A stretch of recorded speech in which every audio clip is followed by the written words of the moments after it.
Doutor Renato Abirâmia, boa noite, doutor. Boa noite, Marconi.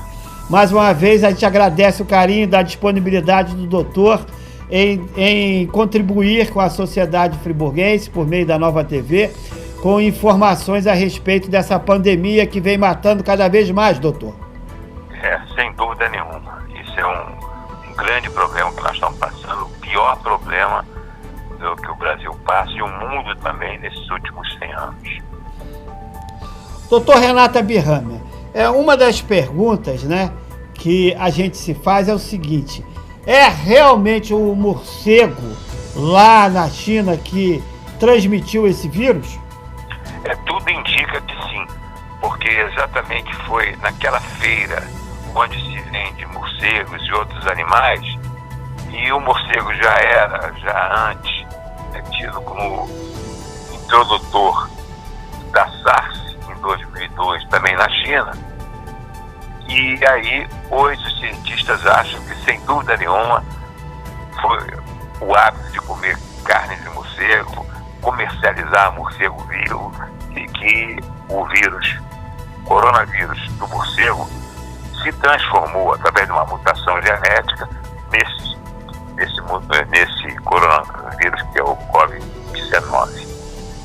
Doutor, eu vou falar com o senhor uma pergunta que surgiu aqui, da Carla, do Amparo, que ela pediu que perguntasse ao senhor se esse vírus ele pode ser hospedeiro do mosquito da dengue, como que aconteceu com a dengue no Brasil. Não existe nada nesse sentido, né? E ainda bem que não, né? Porque nós estamos até a oportunidade da Carla fazer essa pergunta, que o mês de abril, em geral, é o mês que tem mais casos de dengue. E nós temos que aproveitar que nós estamos em casa, né, para fazer a revisão de toda a casa, verificar se existe criadouros do mosquito Aedes aegypti, porque nós não podemos ter mais uma doença grave como a dengue, que pode ter uma semelhança, né, nessa situação que nós estamos do coronavírus, gripe, etc., numa situação que nós estamos vivendo hoje. Então, prevenir dengue é bem fácil, é só acabar com os criadouros. Doutor Renato Abirâmia, o João Carlos, de Rio das Ostras, ele está perguntando ao doutor o seguinte: se H1 é um vírus, se a dengue é um vírus e se o Covid-19 é um outro vírus, se são vírus diferentes. Exatamente, são 3 vírus completamente diferentes uns dos outros, né? O H1N1 é o vírus, um dos subtipos do vírus da influenza, né? A dengue é um vírus que é transmitido pelo mosquito, mas é um vírus, e o coronavírus é um vírus que já é conhecido aqui desde 1965, causando resfriado comum, mas hoje, infelizmente, na mutação genética que ele teve, ficou muito mais virulento e causa essa doença gravíssima que é o Covid-19. Doutor, nós chegamos a cada cidade da região serrana, as 3 maiores cidades, Friburgo, Petrópolis e Teresópolis, já registraram morte por Covid-19. Acendeu a luz vermelha? Não, já há muito tempo, né? Eu venho falando isso há 2 meses, logo no início, né? Já de fevereiro, já alertando que nós tínhamos que tomar as providências, porque fatalmente, pela transmissibilidade desse vírus diferente dos anteriores, certamente ele viria para o mundo, como veio com essa pandemia, e viria para o Brasil, não é? Agora, essas mortes, a morte aqui em Friburgo, por exemplo, tem que ser constatada através do exame do PCR, que até que eu saiba, ainda não veio o exame, o resultado. Quer dizer, essa morte até agora não está comprovada aqui em Friburgo. Doutor, eu fiz essa pergunta ao doutor Luiz Fernando e vou fazer novamente ao doutor. A quarentena, o confinamento ainda tem que acontecer? Ainda tem que continuar acontecendo, rígido da forma que se encontra? É a única forma, não existe fórmula mágica, mas a única forma de achatar a curva, como nós estamos conseguindo, inclusive. Nós estamos conseguindo.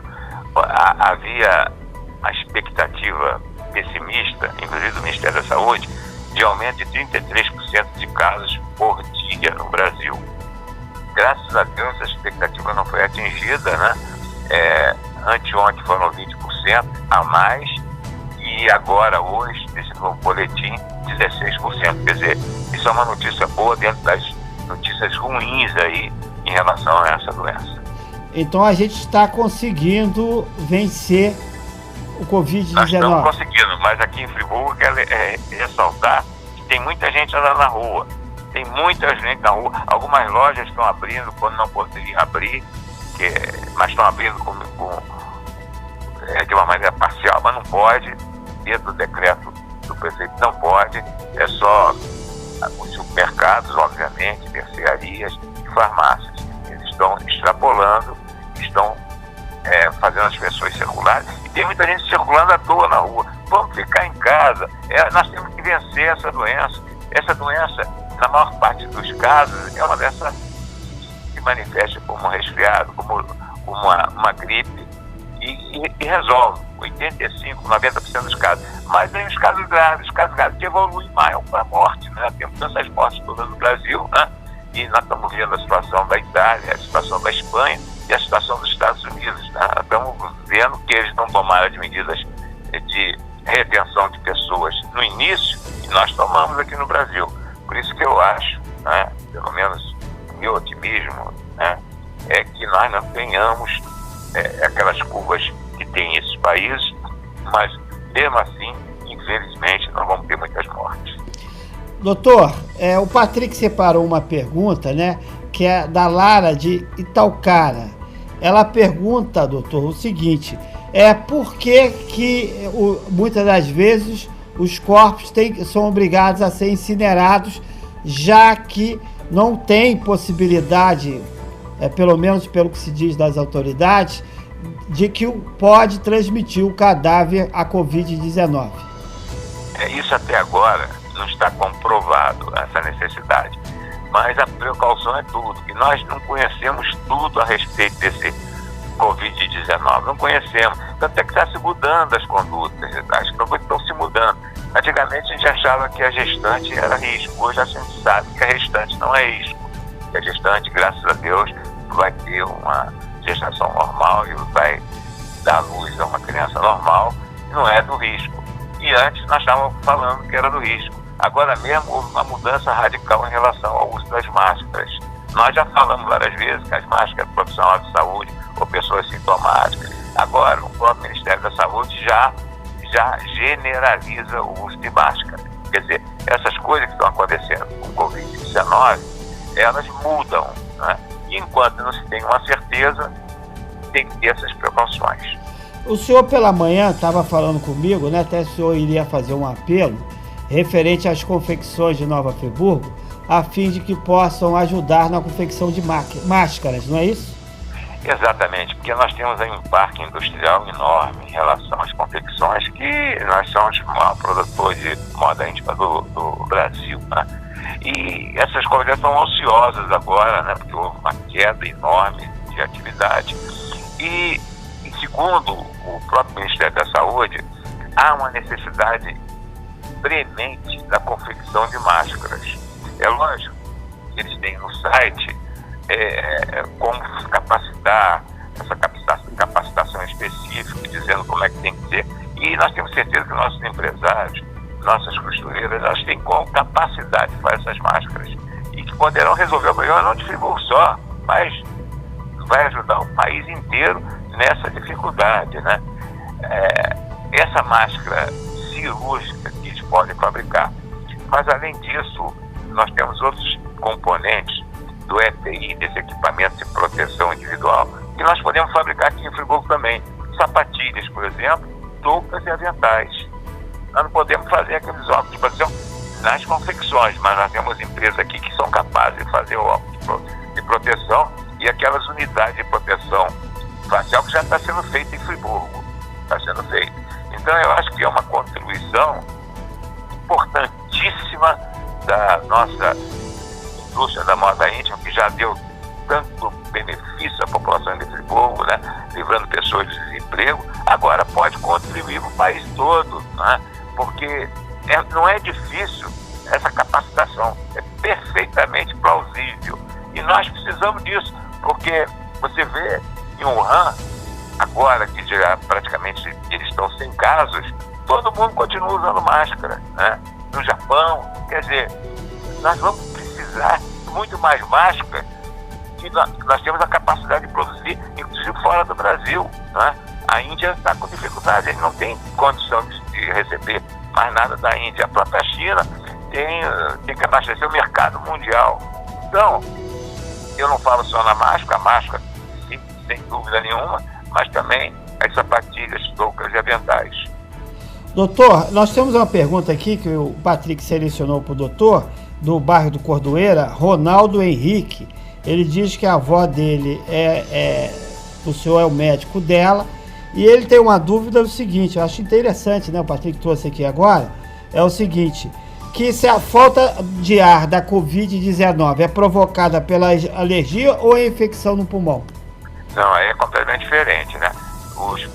Ela é provocada por uma pneumonia, uma pneumonia grave, né? Extensa, bilateral, quer dizer, dos dois lados, atinge de maneira enorme, desastrosa o pulmão, uma rapidez impressionante, né? As pacientes, né, é claro que nós temos muitos pacientes que têm falta de ar, porque temos asmáticos, temos doença pulmonar obstrutiva crônica, bronquiectasia, etc., insuficiência cardíaca, mas é uma falta de ar completamente diferente. Essa é uma falta de ar aguda, súbita, que progride rapidamente e as pessoas, é o sintoma principal que leva o paciente ao pronto-socorro, no caso aí ao CTI, tem que entubar, tem que colocar no ventilador, porque é a única forma de manter a vida para que o organismo possa reagir, já que nós não temos medicamento específico, né? Embora haja aí já uma perspectiva de medicamentos, eu tenho certeza que eles vão conseguir, o mundo todo está envolvido nessa luta. Eu sou otimista, vamos ter que ter um medicamento aí rapidamente, porque a vacina demora mais, demora um ano, pelo menos, no mínimo, né? Então eu acho que a pessoa tem que prestar muita atenção, porque tem falta de ar, que ele habitualmente tem, os pacientes sabem. O paciente asmático, por exemplo, ele sabe que vai ter uma crise. 5 dias antes já começa a aparecer uma janela ali de oportunidade, que ele já sabe que se ele não tomar as providências necessárias, né, ele vai ter a crise. É diferente dessa falta de ar do coronavírus. Doutor, então, reiterando ao telespectador, que o senhor falou que em Nova Friburgo as pessoas devem se conscientizar, porque... Tem que se conscientizar, e não estão se conscientizando. Tem que se conscientizar. Tem muita gente na rua. É lógico que as pessoas que vão receber no banco tem que ir para a rua, mas agora aquela fila tem que ser organizada. Tem que ter aquele distanciamento mínimo de 1,5 metro. Eu acho que tinha que ser 2 metros até, porque o problema da transmissão é aquela gotícula, né? Você fala, né? A gotícula, às vezes, é invisível, você não vai ver. E se você tiver com 1,5 metro, menos de 1,5 metro, ele pode pegar a doença. Então, para isso, tem que ter esse isolamento e, excepcionalmente, as pessoas idosas ou do grupo de risco, não são só os idosos, né? Os obesos mórbidos, os diabéticos, os doentes, os cardiopatas, os doentes respiratórios, menos de 60 anos também são do grupo de risco. Eles têm que ter esses cuidados e têm que evitar ir à rua. Nós precisamos parar com a circulação do vírus. Então, se as pessoas não circularem, o vírus não circula. Doutor, o Clodoaldo do Centro de Nova Friburgo, ele pergunta se quando o Covid-19 ele ataca especificamente o pulmão ou há uma infecção generalizada? Ele, em geral, não são... Ele tem um receptor no nariz, que ali a temperatura entre 5 e 36 graus, receptores nasais, que ele se fixa ali e se reproduz. muitas vezes ele não vai para o pulmão, ele fica restrito às vias aéreas superiores. Agora, os casos mais graves, aí vem a pneumonia. E essa pneumonia é aquela evolução que eu disse, é uma evolução imprevisível. Você não consegue prever o que vai acontecer com o paciente. Doutor, agora a gente vai pedir o doutor para responder algumas perguntas dos internautas. Vamos lá. Perfeitamente. Valceni Júnior. Doutor, é verídico que a Covid-19 é imune de pegar novamente? Ou seja, depois que a pessoa pegou, ela não pega mais? É bem provável, né? A gente nada pode ser garantido, mas tudo que se sabe até agora é que existe uma imunidade transitória, né? Não se sabe até quando vai ter essa imunidade. Se vai levar um ano, se vai levar menos, mas que vai dar uma imunidade, vai. Porque surgem anticorpos, né? E depois persistem esses anticorpos, que é IgG e IgM. O IgM pode desaparecer e mantém o IgG. Por isso que vão fazer os testes sorológicos para verificar os profissionais de saúde assintomáticos que tiveram o coronavírus sem saber se eles já estão com esses anticorpos que dão a imunidade, né? E eles não vão ter mais a doença. O que se sabe hoje é que dá. Doutor, aqui está uma crítica, né, da Nazaré Loureiro. Ela diz o seguinte: as lojas americanas estão fazendo filas no caixa normalmente, um atrás do outro, sem manter a distância. Isso é perigoso, né? Nazaré, ela tem razão, já me falaram isso, né? As lojas americanas não deveriam entrar nesse grupo aí que estão abertos, né? Não deveria, porque ali é uma loja geral, tem tudo ali, né? Eu acho que está errado. A prefeitura tem que mandar a fiscalização e fechar as lojas até acabar essa fase ruim que nós estamos passando. Estamos com o Dr. Renato Abirrâmia, médico, especialista, referência nacional em doenças respiratórias. Doutor, queria agradecer mais uma vez pela disponibilidade, pelo carinho, pelo espírito público do doutor, que está sempre disponível a trazer informações que efetivamente salvam vidas, né? As dicas do Dr. Renato pode salvar a sua vida, a minha vida, a vida da sua avó, a vida da sua mãe, a vida da sua filha, a filha do seu bebê, porque efetivamente... Doutor, há quantos anos, doutor, o senhor trata doenças respiratórias? Há 50 anos. 50 anos de luta com a pneumologia. De 50 anos, a Covid-19 foi o maior desafio que o senhor encontrou? Sem dúvida nenhuma, porque eu lidei muito com tuberculose, né? Lido com DPOC, com câncer, que atende, infelizmente, o câncer de pulmão é uma patologia gravíssima, né? Tudo isso. Mas nunca eu vi uma doença com essa evolução, quando os casos graves, é claro, a maioria das pessoas vão ter essa doença, é bom que se ressalte isso sempre, e não vão ter consequência nenhuma, vão ficar bons, e muitos vão ter sem saber, né? Porque os assintomáticos são muitos. Então, mas nos casos graves, nesses grupos de risco, a doença evolui de uma forma inexorável, né? E eu, como médico, fico pensando como é que pode, a gente não pode intervir, não pode impedir, você tem que fazer tratamento suportivo para que o paciente não morra e que ele reaja por conta própria, porque a doença é grave e progressiva. Então, esse é realmente o maior desafio da minha vida, eu acho que é o desafio da humanidade.